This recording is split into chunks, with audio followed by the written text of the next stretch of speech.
dès que je redescendais en région lyonnaise, parce qu'il faut savoir que je vis à Paris et lui vivait en banlieue lyonnaise, j'allais le voir. Je l'avais au téléphone ou par message tous les dimanches soirs, c'était notre rituel.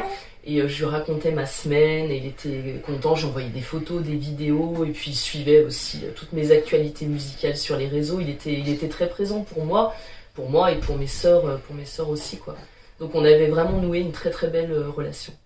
J'étais, comme je le dis dans la chanson, j'étais à la fois triste et heureuse. Triste parce que bien sûr je venais de perdre mon papa, et heureuse parce que j'attendais un heureux événement.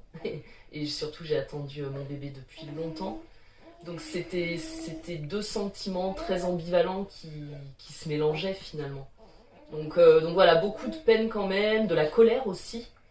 Et de la colère qu'il soit parti aussitôt et qu'il n'ait pas eu le temps, justement, qu'il n'ait pas attendu, entre guillemets, parce qu'il y est pour rien, mais qu'il n'ait pas attendu l'arrivée de mon petit garçon.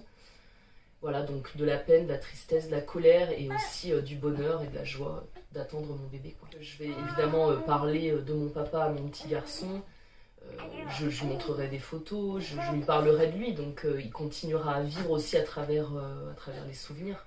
Quand mon papa est parti, je m'y attendais pas du tout, c'était très soudain, et j'ai eu ce besoin d'écrire, donc c'est vrai que c'était une thérapie, c'était vraiment une façon de m'adresser aussi une dernière fois si je puis dire, à lui, et lui montrer tout l'amour que j'avais pour lui, et lui dire que voilà, qu'on ne l'oublierait pas, quoi.